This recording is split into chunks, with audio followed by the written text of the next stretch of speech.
Right, buddy. Breaking news. Manchester United manager Ruben Amorim has been backed by Sir Jim Ratcliffe in the latest interview he has done with the Times. He has talked about Ruben Amorim, the Glazers, and much more, as well about the press and the future of Manchester United, why he's made some cuts, and much more. So let's get into it now. This is what I immediately had to say on Ruben Amorim. He said he has not had the best of seasons. Ruben needs to demonstrate he's a great coach over 3 years. That's where I would be. The press sometimes don't understand. They want overnight success. They think it's a light switch. You flick a switch and it's all going to be roses tomorrow. You can't run a club like that on knee-jerk reactions. There's some journalist who goes off on one every week. He said, Sir Jim Ratcliffe, on what would happen if the Glazers told him to sack Ruben Amorim. He said it's not going to happen. He said the Glazers are happy for him to take charge, and that probably sums it up. We're local and they're on the other side of the pond. There's a long way away to try and manage a football club as big and as complex as United. We're here with the feet on the ground. So, listen, ultimately, I think the Glazers don't really have too much to say. I think one of the main things when Ratcliffe came in was to make sure he has full footballing control of Manchester United, and that's ultimately something that he wants, and ultimately something that he has, working with Barada, Wilcox, and all the other players and all the people in the senior team to get the best out of the players. We know Ruben Amorim's not going to get sacked. He has been backed massively in this summer window to try and get the best out of this club. And I think Ratcliffe's right. I don't agree with about 3 years, but I think that is probably a decent time for him to kind of see whether a manager's going to succeed. And I think they are backing the long term for Ruben Amorim, which again is something I think we should. I think changing the manager, being reactionary, is not the right way to go. And I think, yes, a lot of fans do want a lot of media and the press expect overnight change, but we just know that's not going to be this season. That's not going to be the case.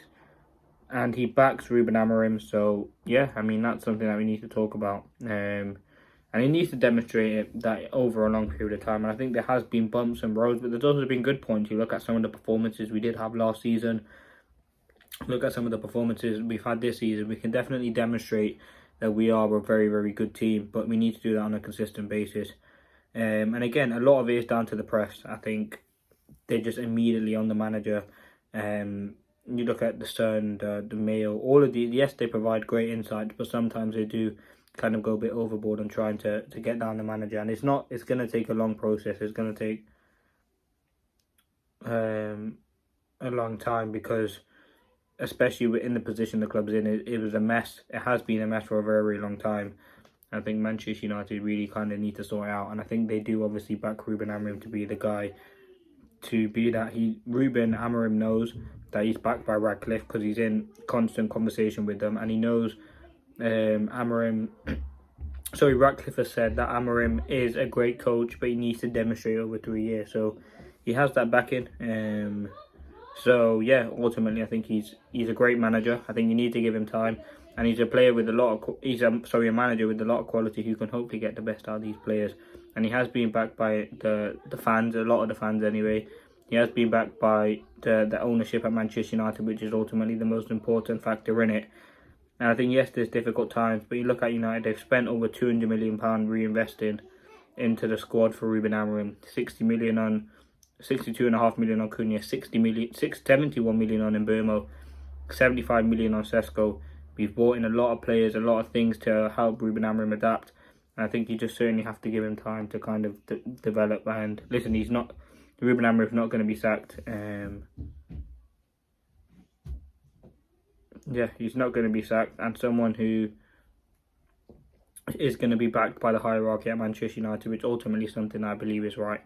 I think you look at, again, the cycle that we've been in the last, 15 years, trying to get a half-decent manager. We've had the Premier League experience. We've had the